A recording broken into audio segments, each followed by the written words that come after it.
This is not August of 2020. Back then, JP Morgan, through their Swiss subsidiary, let loose 200 million ounces of silver to put a cap on it. Now, instead, they're removing silver from the vaults. They're no longer eligible for delivery. And the price continues to go up. I was in a conversation with a really bright guy, and we were of the opinion that 65 is going to offer some resistance. Not because there's a lot of silver available to dump on the market there, but 65 might be some kind of a structural deadline limit. Like the naked shorts are told, well, you can get up to 60, but you can't really get to 65 because we're going to call these in. You're just way too extended on the criminal naked short side. This is history being made. We might be seeing limits on the naked shorts for being on the wrong side. They might have been told force majeure. Not so sure you're going to be able to get off the hook with that. Really? I don't know. I'm saying that is a point to argue. Wow. Could that be what's going on at 65? We're going to just give you a free pass, but if we get above 65, we can't do force majeure. I'm not saying that's the case, Ron. I'm saying, is that being argued now? Something important is about 65. But I got a joke, and it's partly meant to be fun. It's partly meant to be real. Fibonacci is in the room. 10, 20, 30, 50, 80. Fibonacci is in the room. Let me do that again. 10, 20, 30, 50, 80. Here's my joke for all the mathematically defective. 10, 20, 30, 50, 80.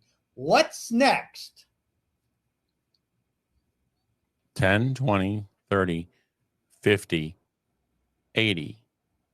That would be that'd be 130. You get an A, Ron, but not for speed. Well, I mean, because I was trying to analyze the. You're trying not to make a mistake. I know. No, I was trying to analyze the how the next number was derived, and it's like, it's just adding the last two numbers. You add the last two numbers, right? Yeah, 10, 20. That's Fibonacci. Yeah. Okay, but there's something else going on. The ratio of the next to the current, the ratio is 1 plus the square root of 5 all over 2. The ratio, it converges to that. It's about 0.68. Take a look at it. 5/3. 5, 1, 2, 3, 5. 5/3. What's 5/3? 1.667. Yeah, there you go. The ratio. Okay. What's 13? Do 13 over 8. Have some fun, and you'll see that it is 1.68, give or take. Mm-hmm. Just keep doing the rate. Okay, I mathematically proved that the next one over the current, as you go way out, like 100, 150, 200, 300, the ratio converges to 1 plus the square root of 5 over 2. Okay, that's the ratio. It's called the golden ratio. All right, Ron, there's something really big happening with silver. And I believe Russia and China and Iran, this is my belief based on certain comments from certain officials in Russia, a comment echoed in Iran, and then some tweet from a Chinese official. The Russians, the Chinese, and the Iranians realize our Achilles heel for the dollar is silver. Silver breaks the dollar, not gold, silver. And that would make sense. It's a smaller market. That's what confuses me. That actually makes sense to me. The silver market is so small. Okay, I'll never forget this. Okay, you know what I mean by a morning session? 9 a.m. to noon, the morning, or to 12:30, the morning part of a stock market session, the morning session. Okay, Apple Computer has more volume in the morning session of a single day than silver does for the entire year. That's how small silver is. And it has the power to break the dollar because of all the naked shorts that have been piled on for 30 years. They never get called upon. The regulators, CFTC, they always give them a pass. Okay, if there's a need to drive down the silver price, yeah, they can do an entire annual silver mining output dump with paper in a single hour. No consequences. They did that a month ago. They probably did it today because we're down, I think we're down like 3 cents. $1.50. Well, I just checked silver about 10 minutes ago and it was like 61. Down a buck and a half. No, 60. It's about like $3. Yesterday when I checked it before I went to bed last night, and it was like $64.20, and this morning when I woke up, or just when I checked it a few minutes ago, it was about $61.30. More than a couple bucks. Yeah. I honestly, I watch the factors. I watch what moves it. I watch the commentary. I watch the vulnerability. And I heard this morning that it hit 64. So I spoke incorrectly. I thought it was down a buck and a half. No, it's down to 61 plus. We are in the middle of a precious metal bust. And the bust goes to the upside. It doesn't go busting down. What busts is the paper naked shorts. The Russians know what's going on. And the Russians have renewed motivation to do attacks because the European Commission, the Parliament, Ursula von der Leyen, van der Leyen liar. I like van der Leyen better. They're making plans now, not just to steal interest on the 340 billion in Russian-owned bonds. They're planning to do some outright confiscation because they're so desperate. And the British are desperate too. They're taxing farms. I believe I read that correctly as a 200,000 pound tax. Might have been a 300,000 pound tax, the average farm tax. Okay, the Parliament is saying, you got all these assets, so we're going to tax them. Well, why don't you drop the Islamic welfare? Okay, here's a fact that very few Americans know. There are over 60 million British in England, and 70 little cities, 70 cities have an Islamic mayor. Wow. Okay, so right now, when you have 1,200 tractors descending on London and the Parliament, they're making a statement. Drop the Islamic welfare. You're supporting Islam and you're attacking farms. So what are they doing, Ron? Eating themselves from within? They're going to stop the food distribution. Mm-hmm. No food in supermarkets. So basically what they're turning into is they're going to turn into Africa. Well, they're pretty much in North Africa right now. I'd love to know what the Islamic population percentage is. It must rival France by now. I don't ever hear France has 70 cities who are Islamic mayors. I have a friend who went to London and said, Jim, I've never seen so many Muslims. I've never seen so many Chinese faces. And a different friend said the same thing about New York City. I heard a great joke The United States is no longer a melting pot.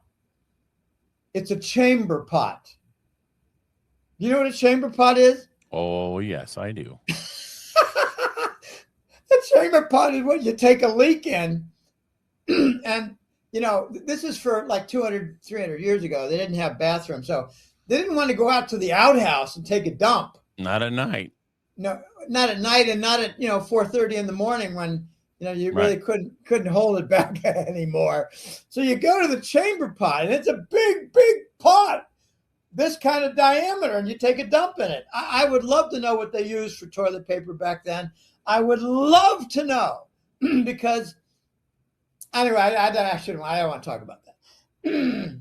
I remember during the Civil War when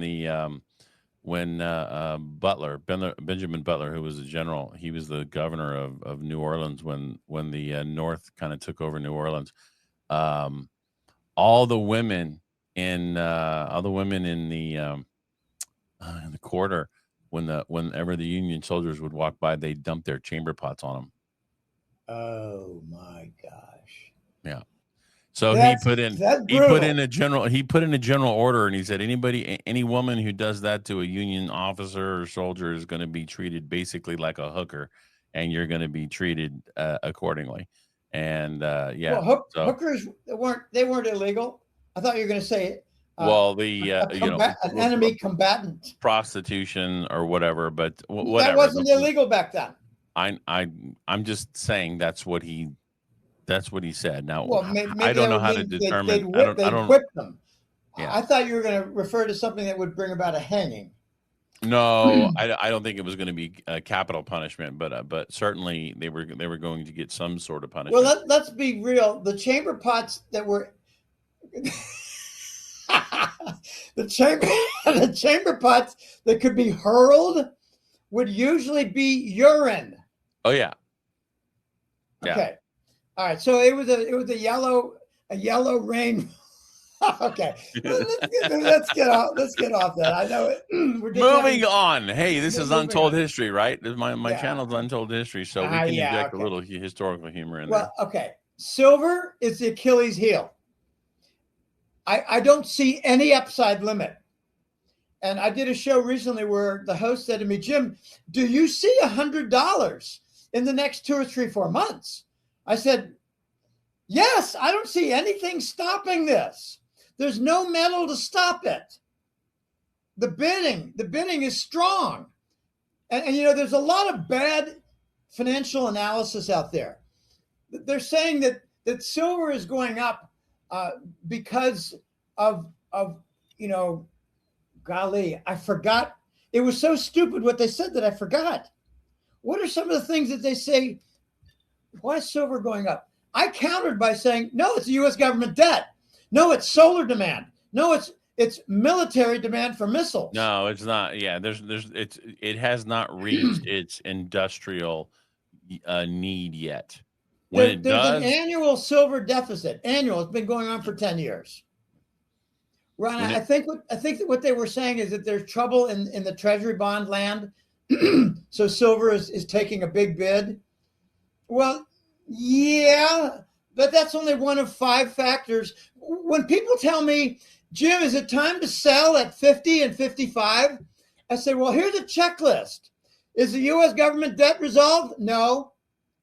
Is the Mexican cartel exporting silver? No.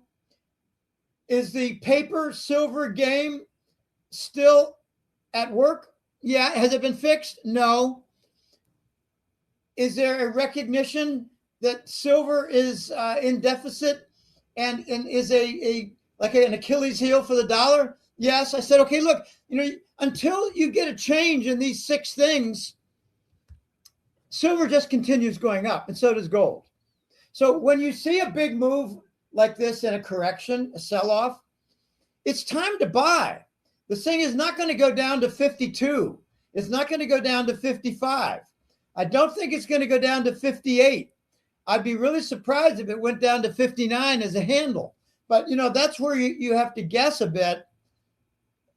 And here's a good rule of thumb. I don't know what the support line was. I think it was 48. So from 48 to 64 is 16 points. 16 points. Now, there's a good measure of what a big correction would have for a limit, and it's 3/8. So 3/8 would be 6 points.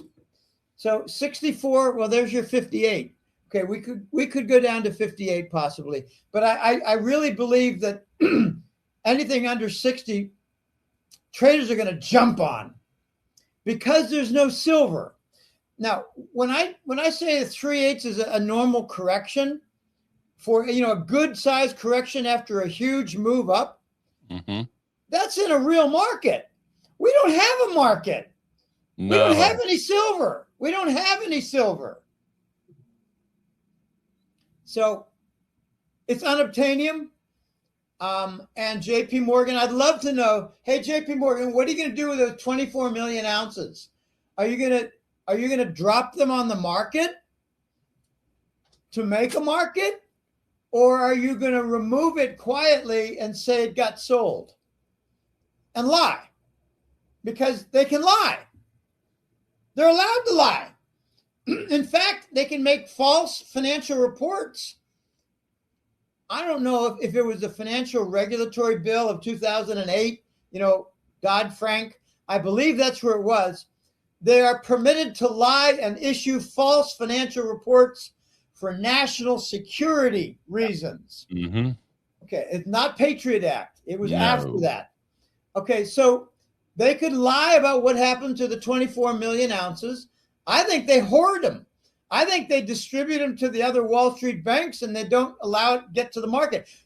What we're about to see, Ron, is silver to vanish. Real silver that could go to market is going to vanish.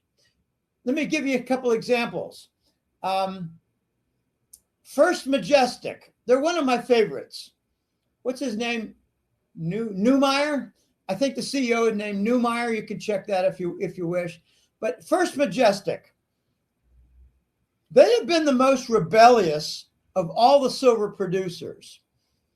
Do you think Neumeyer will say, we're going to hold back on supplying to the market our silver output from mining? We're going to do a 30, maybe 60-day moratorium on supplying the market. We have the U.S. Mint that say we're not making any coins anymore. And I believe Miles Franklin, I'm not certain, but I'm getting indications from clients that they don't have any silver coins. Okay. Wow. We're at unobtainium now, Ron. So when you get near unobtainium, what you see is that legitimate supply is withdrawn. Now, here's another example, but it's at the state level. Mexico is not exporting silver.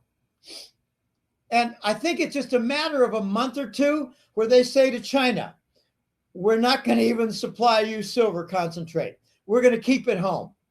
There's a movement now in Mexico to keep it home. Keep the silver home. Why? Because it's going to go up maybe to $200 or $300.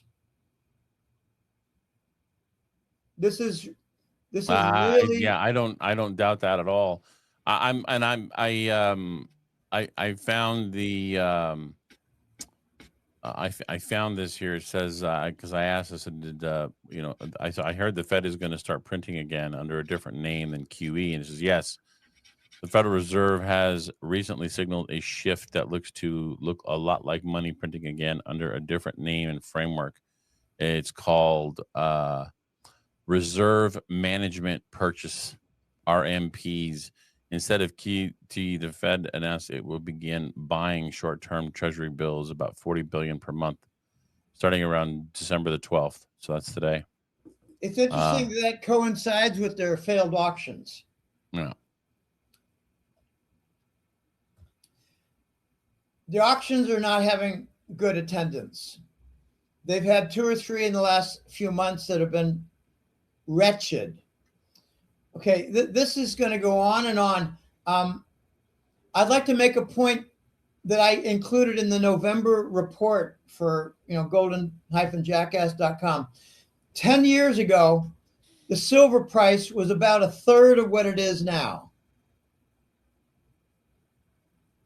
We have a 3 times higher silver price and we have lower mine output. Mm-hmm. It's called supply inelasticity. Raise the price and you still got less supply. Inelastic supply. This is historic. We're making history. Normally, if you triple the price, you bring about a huge increase in supply. Why does it not happen now? Because we've run out of giant silver mines. We've run out. All we got now are little silver mines, plus Mexico. You know, a lot of people don't realize Mexico is something like 56% of global output for silver. They should really call themselves the little silver country. Yeah, they produce the most. And that's why the cartel has so much potential power. They could combine with Ecuador, Chile. Oh, what's the other one? Ecuador, Chile, and Argentina, and there's a fourth one. Ecuador, Chile, not Bolivia. I can't think of it right now. The Andes nations, together they produce over 60% of the global silver. Okay, if they make a cartel, they can just hold on to it. Before you know it, we got $300-400 silver price. Deny it to the market. Here's a funny one. Poland has more silver production than Russia.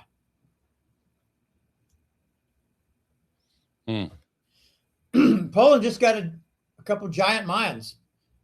Russia's got pretty much everything else. Okay, shall we shift to XRP because this is let's do that. Yeah, let's do that. Let me do something with my shade. I'm actually gonna I'm looking a couple things up about silver as I'm looking at silver production. Peru, Chile, Ecuador.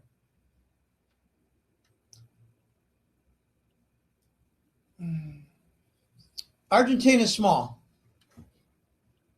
for silver. Well, that's because they don't really have they're not really part of the mountain range. Right. It's the Andes range. Mm-hmm. You're right. Yeah. And it's unique because it's the longest mountain range on the planet. So I looked it up. So the top ranking producers in the world are Mexico. They produce 63 trillion troy ounces of what's silver the percentage annually. What's the percentages though? Do you have it there? Global percent. Let's see here.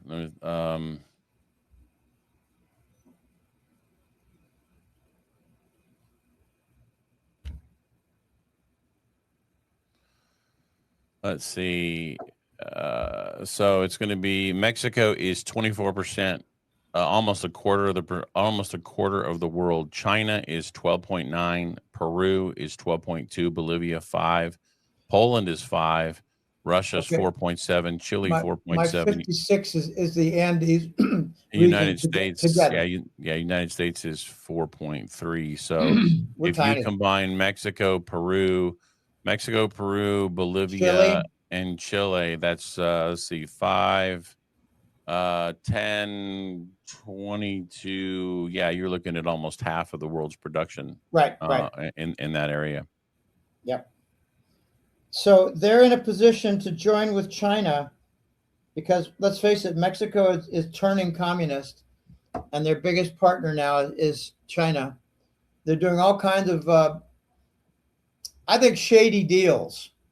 They're supplying silver ore and gold ore to China and not making it available to the market.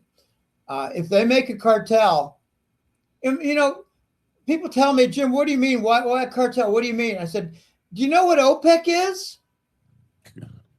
Well, that's the Middle East, Persian Gulf nations working together to control supply and control price by means of their dominant role in the oil industry.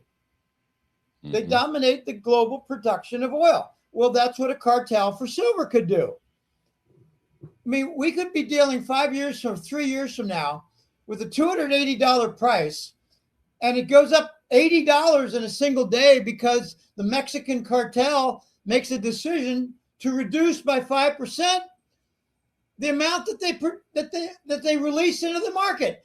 That's what, the OPEC watchers.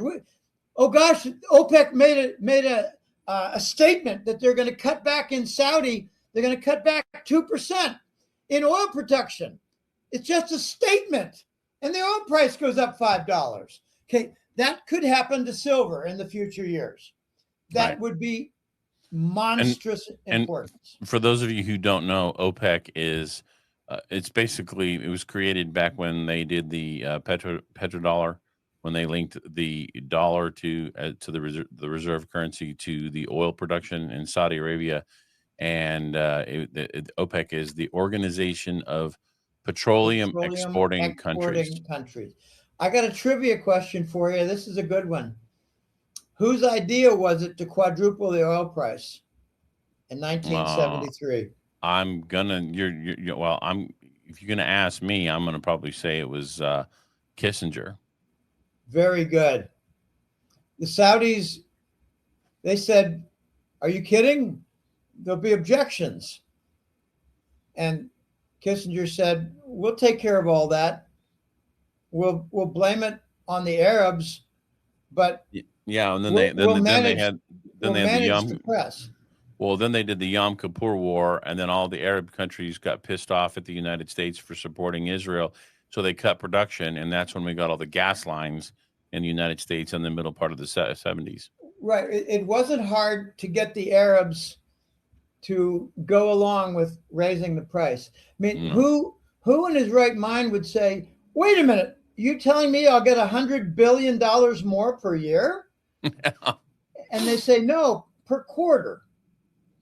Okay, so here's the back end of that. There are many sides to the petrodollar creation and the 1973 agreement. The Saudis were told, "You will comply, and we will make you unbelievably wealthy, and you can build mansions." And what they did is they made Bentley cars made of pure silver, stuff like that. Right. Really opulent, horrendous actions. But the Saudis were told, you've got to purchase U.S. weapons, and we'll make sure that there's a war going on at all times. You've got to purchase U.S. weapons. And there's more to this. Well, that was right about the same time that Brzezinski was laying the foundations for radical Islam to be the next boogeyman after they brought in the Soviet Union to invade Afghanistan. And then they broke the Soviets, that and Chernobyl. And then, of course, then we dealt with the radical Islam. Anyway. Yeah, but the point that I want to make was 1/4 of all the OPEC sales went to the Exchange Stabilization Fund. Interesting. So the United States government said, "We're going to hold your treasury bonds, only 1/4 of them, and it'll be used to stabilize markets." Are you aware that 4 years ago, the Saudis were told you're not going to get it back? Interesting. I did not. Yeah. And you'll never guess why. The U.S. Supreme Court said you can't get back your treasury bonds that are being held in escrow by the U.S. government. They didn't say the Exchange Stabilization Fund. And the reason was because you guys did 9/11. Oh, you know what? I'll be honest with you, Jim. I was literally going to say it didn't have anything to do with the 19 hijackers, did it? That was my question. Yeah. All right. So there's a lot of payback coming. And, anyone who's paid attention lately will see that the Saudis have one leg in BRICS with a Russian boot on, and the other leg in the U.S., Anglo-American Five Eyes with a boot that's U.S. military. Right. And that is a very delicate balance to achieve. And I wouldn't want the role. I'll go so far as to say that this ain't the original Mohammed bin Salman. This ain't the original. The original wasn't sufficiently bright, wasn't sufficiently compliant, so he got gunned down and replaced. And I defy any American to show me that this is the original Mohammed bin Salman, the prince. I'm going to respectfully push back on that a little bit, Jimbo. Go right ahead. Everything that I understood about Mohammed bin Salman was he took an extreme interest in national politics from a very young age, and even though he wasn't in line to become the crown prince, that was one of the main things that that was predicated on the Abraham Accords, and the Las Vegas was an assassination attempt against him because the Saudi government owns like the top 4 or 5 floors of Mandalay Bay. His own half brothers did the killing, Ron. We have no idea what goes on behind Riyadh palace walls. None whatsoever. There was a 4-month period where Mohammed bin Salman was never seen in public. Well, I can't. Right, let's not worry about it. Doesn't matter. It really doesn't matter, because right now Saudi has allowed OPEC plus. That's what they call it, OPEC plus Russia. So Russia dictates a lot of oil policy for the Saudis and the entire Persian Gulf nations. Russia has agreements for liquefied natural gas with Qatar. They call it Qatar. I call it Qatar. I don't care. I call it Qatar. So what? Whatever. Yeah, whatever. Tomato. I love the whatever. Whatever. Okay, so what about speaking of liquid natural gas? I'm meaning to shift subjects, but speaking of liquid natural LNG, is the I'm hearing rumors or rumblings that Ukraine was responsible for the destruction of the pipeline from Russia to, or from the Nord Stream pipeline under the sea. Could you repeat that? Who is responsible? Ukraine. Oh, yeah, obviously. Ukraine with the U.S. Navy frogmen. It was U.S. SEALs. And, I really wonder a couple things. Those U.S. SEALs in the Navy who assisted in destroying or sabotage Nord Stream 2, were they paid a lot of money or were they murdered afterwards? And if you think there's no precedent, you're a novice to this game.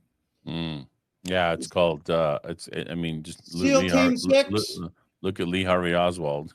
SEAL Team 6. Yeah, SEAL Team 6.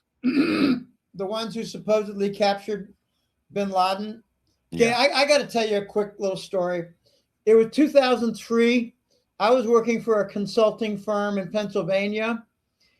I was working as a marketing research analyst. And on one project, we had this one guy. He was a database expert. He was a really sharp fellow. He was U.S. educated. He was Pakistani. And his name was Ahmad, along with about 100 million others. Ahmad was my buddy. We had lunch together occasionally. He was working on projects with me. He was the database pro who helped arrange for my databases to be available, and I'd have programs to do SAS, statistical programming, to do analysis and model building and this and that. And he was my database guy. Hey, Ahmad, is it all clean? Is it all ready? Yep, it'll be ready but tomorrow, 10 a.m. Okay, after lunch one time, he said, Jim, you got to see this.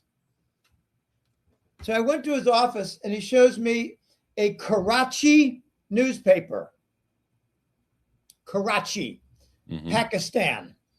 Right. And he said, I know you don't know Arabic, but this is not Arabic. This is Urdu. Urdu is the national language of Pakistan. They share the alphabet with the Arabs. But just like you have Spanish and English have the same alphabet, and you got accents and marks in Spanish, the same in French. I know what the French accents are, and I know what the Spanish accents are. And I know how to use them. I don't know much about the German accent, and there's really only the umlaut. But they have a different double S. They call it the Schloss. It's like a beta. Okay. What he said was, Jim, take a look at this title. And I said, okay, what's it say, Ahmad? And he said, The Funeral March of Osama bin Laden. And I said, what's the date on that? And he said, April 2003. And I said, read to me. What does it say? And it says, tens of thousands showed up for their national hero, Osama bin Laden, who died last month of liver problems. Liver or kidney? Whatever, kidney. Yeah. Whatever. Because he was You're right. seen kidney. Yeah. Kidney. You're right. I said, keep on reading. And there's more information. Then something about his family and mourning and where his family lived and how long he had been back in Karachi where he wanted to die and all kinds of different, human interest items. And it was like 2 or 3 columns in Urdu. I didn't have a smartphone at that time, but if I had, I would have taken a picture of it and mailed it to myself for posterity. But that's the sort of stuff that gets scrubbed. He said, Jim, bin Laden been dead for a while. The American government, they find a lot of value in keeping him alive and making him like an evil guy, the enemy of the people. And I said, yeah, the boogeyman. And he said, yep. Emmanuel Goldstein. I kept up with Ahmad for a few months after that job ended. You know who Emmanuel Goldstein was? No. Again, that's from the book 1984. And Emmanuel Goldstein was the enemy. That he was always the boogeyman that they would always blame the wars on, and couldn't catch him. And they could never catch him. But hey, a CNN reporter can go catch him. Yeah. All right, Ron. Let's get to XRP because we're going long. Yeah. We're going long, and I want to get a lot of meat here in XRP. It was a year and a half ago that a colleague of mine, Sky Crane, sat me down and said, Jim, you need to learn some things about crypto because the next couple of years, they're going to be historic. There's something going on right now, and it's embryonic. It's a very early stage, but there's something called XRP. Remember, this was a year and a half ago. This was the spring months of 2024. He said, I made a lot of money in crypto, and a lot of them have been with these teeny tiny little things that go up from, like 20 per penny, and then I sell it at 2 cents. So I made a 40x gain on it, but I only had a few $100s. So I 40x on a couple $100s, and, thousands upon thousands kept on adding up. He said, I did it over and over again. I bought something at a penny and a half. I sold it for $3. I bought something at $1. I sold it for $12. And my rule was if it didn't have intellectual property, I got rid of it. So what I'm finding, Jim, is that after getting rid of all these other non-IP coins, I find myself with Bitcoin, Ethereum, and XRP. And I got a little of XLM, but I don't think it's going to really take off in any big way. Not like XRP. He said XRP is making deals. They're making contracts. They're getting global adoption. And it's happening slowly. And remember, this was April, May, June last year. And I said, what are you doing, Sky? He has a real name. I said, what are you doing, Sky? Are you going to go like 1/3 in Bitcoin, Ethereum, and XRP? And he said, no, I'm going to go more like 90% XRP. I said, really? You have to explain to me how that all works and what you're doing. And he said, oh, no problem. Sure.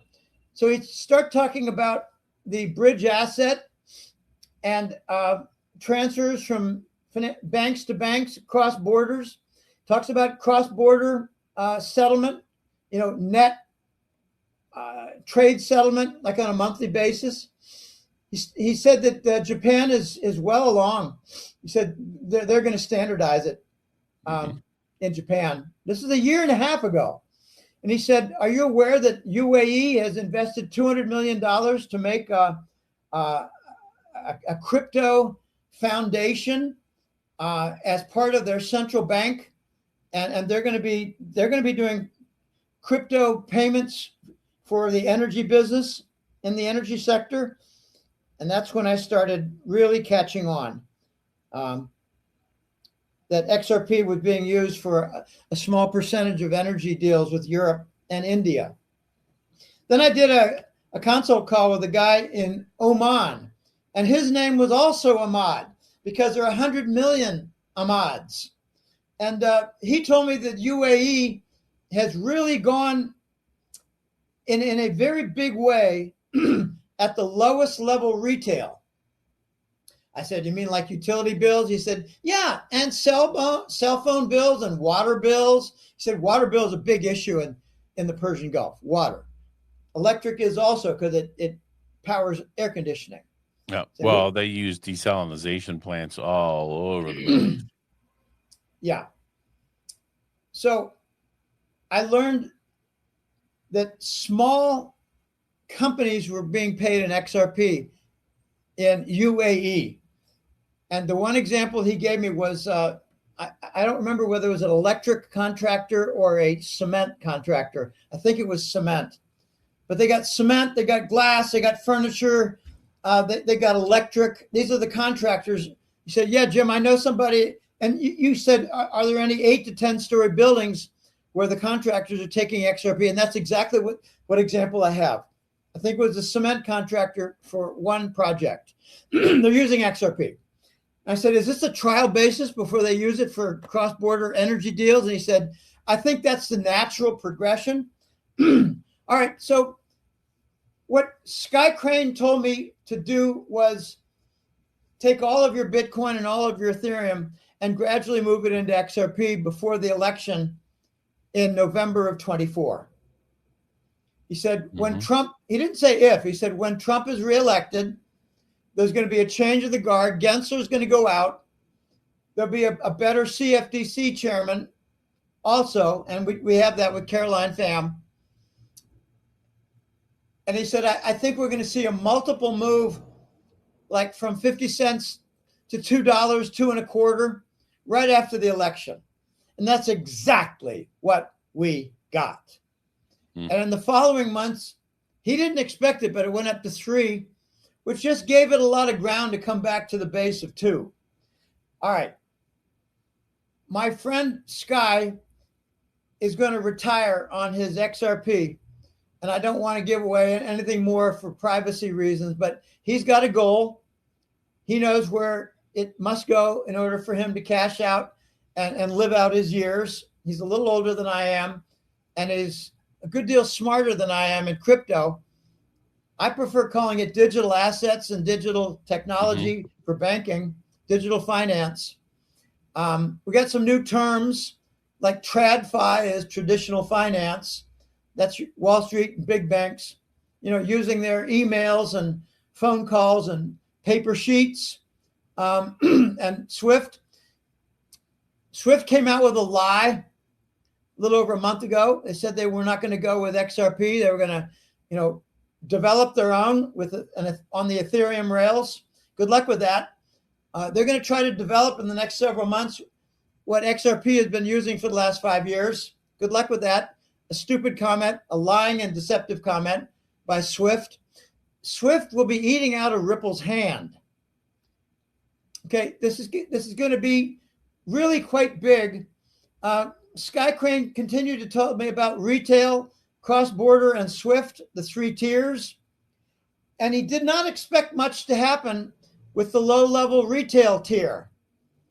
And then we heard about Buc-ee's in Texas. They honor XRP payments. I think they honored Bitcoin payments also. And then we heard about AMG Theaters. They honor XRP, but I think they also honor XRP. But here's the rub with XRP. If you're in like Starbucks and you're paying with your XRP, you might have to wait 15 minutes at the cash register.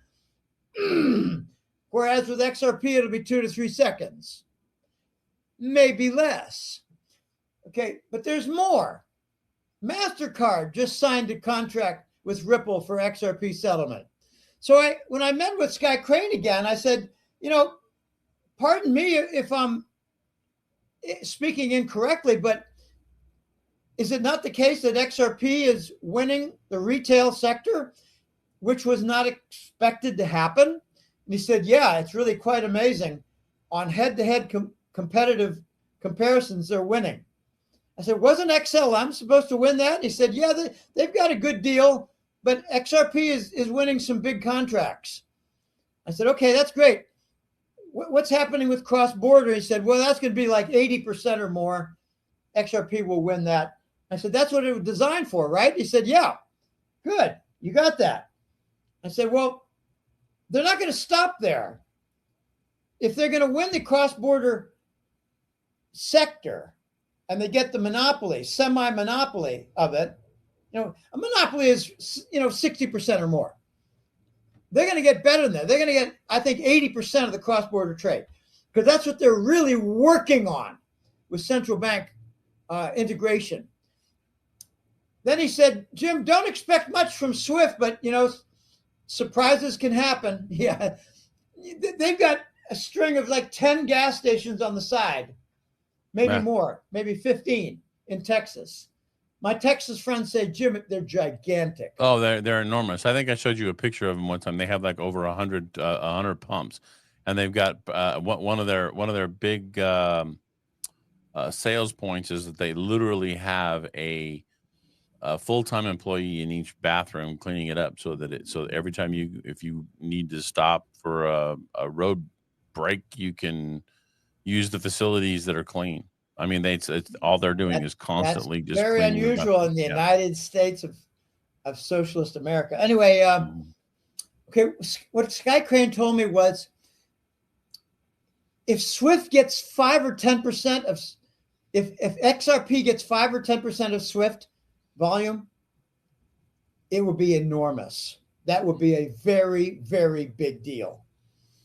And from what I'm seeing, it looks like they're going to get 30% minimum.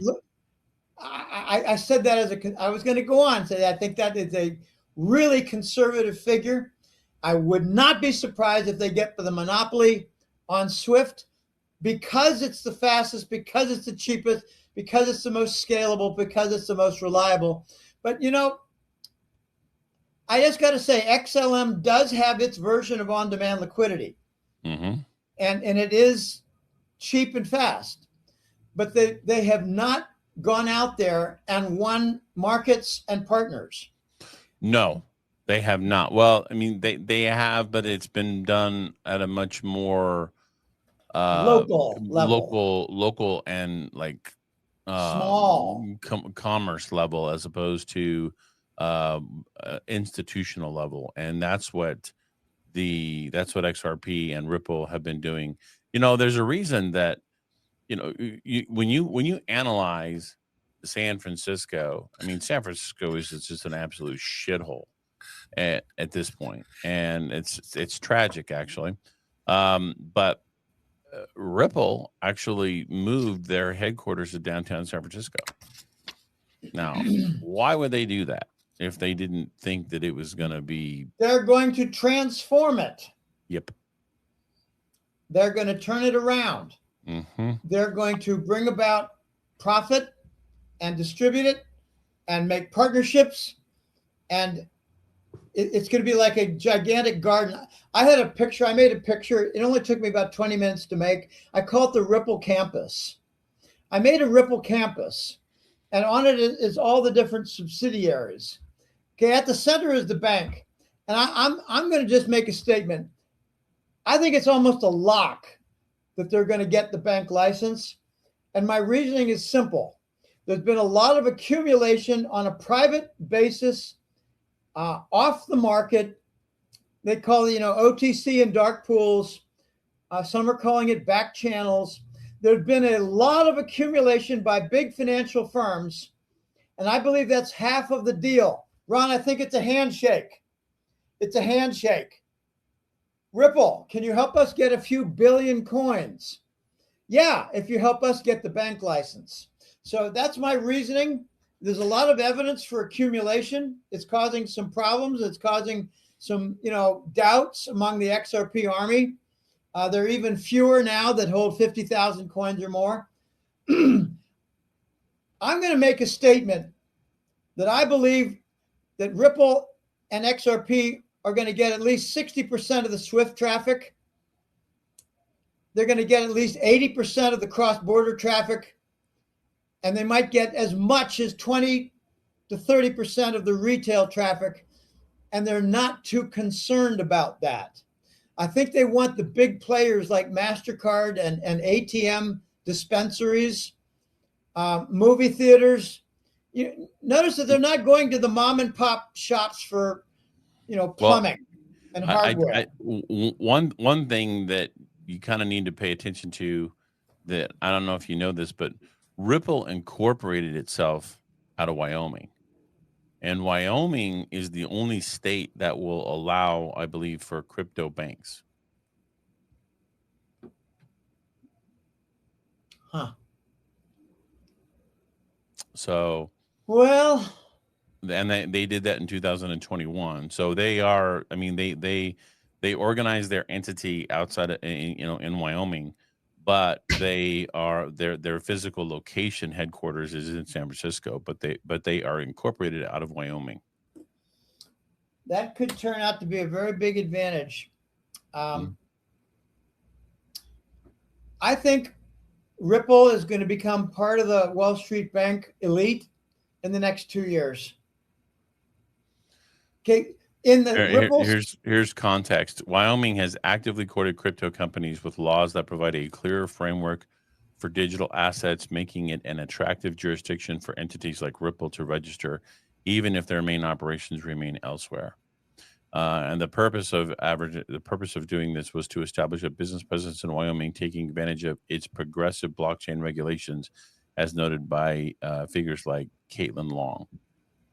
So. Anyway, yeah, this is a little older news, but it's still, I think it's highly relevant to what you're talking about in terms of banking. Yeah, well, I think that all states are going to change their regulation because it's going to be started at a federal level and work down. Okay. Garlinghouse, it was the first week of November. They had the Ripple Swell conference. Mm-hmm.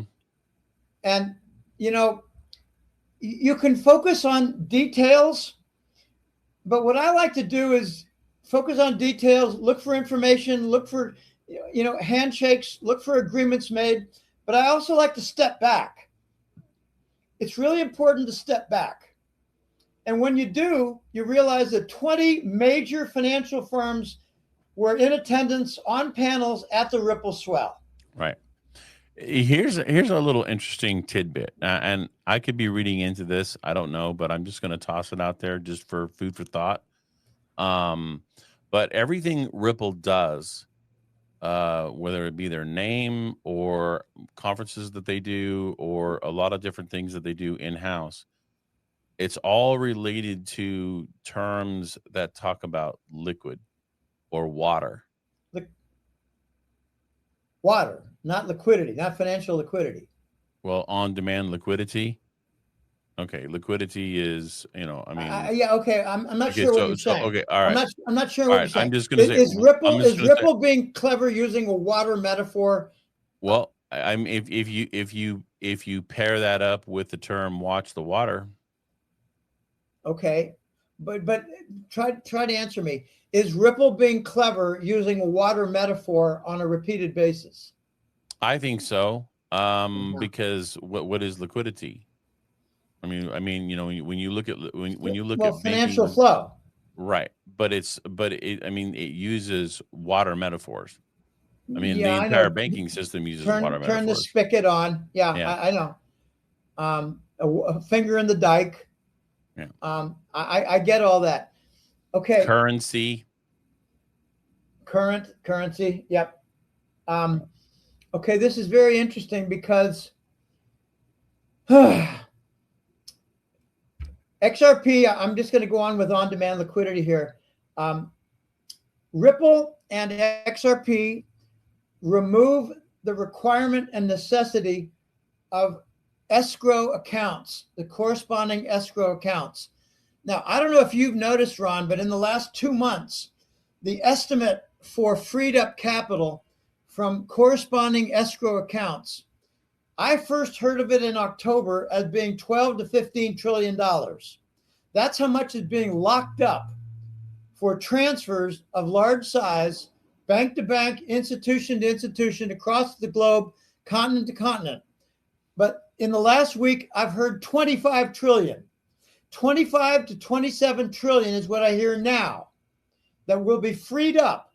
So that's one reason the banking industry wants to use XRP and get their on-demand liquidity, remove the need for the escrow corresponding accounts, and free up 20 plus or minus trillion dollars in capital that can be used for lending purposes, can be used for capital investment purposes, can be used for, just plain old Bitcoin or XRP investments. Right.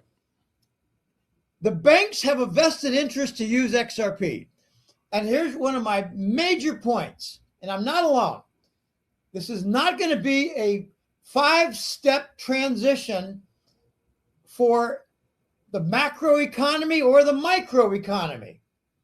The macroeconomy is going to have all these different players, and they're going to say, I want it now. I don't want to wait.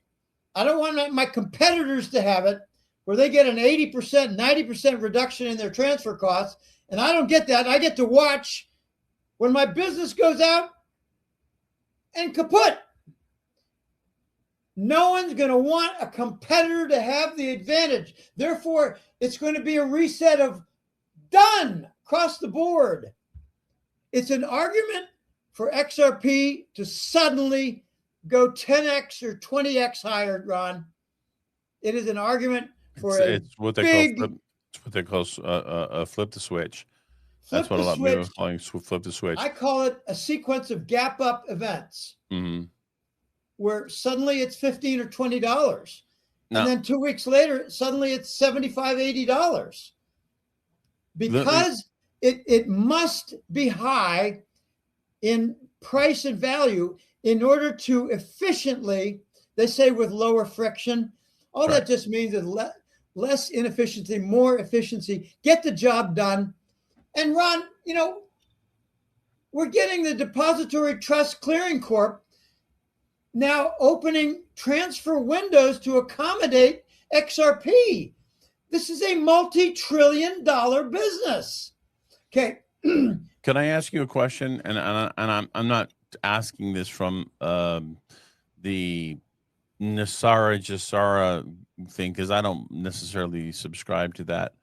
But do you think that when they transfer over away from a Federal Reserve note and go to a different type of a currency that's actually backed by something, do you think that there's going to be some sort of a debt jubilee? Will they just have to wipe away a certain amount of debt so that they can usher in a new system that's not based on a debt instrument? I don't know, Ron. It's a very controversial point. I don't really have a lot of opinion on that. No, I have an opinion. I don't have a lot of conviction. Okay. I don't either, and that's why I'm asking. Let me raise a rhetorical question. Are they going to want 10 million Americans to suddenly no longer be shackled by debt? Well, it depends on who. It depends on who they is. Well, Trump might want to, but will the Congress? The Congress doesn't represent the people. The Congress represents, I mean, it's like, European soccer, football, they've got 5 different patches on their uniform, but Congress doesn't have multiple patches.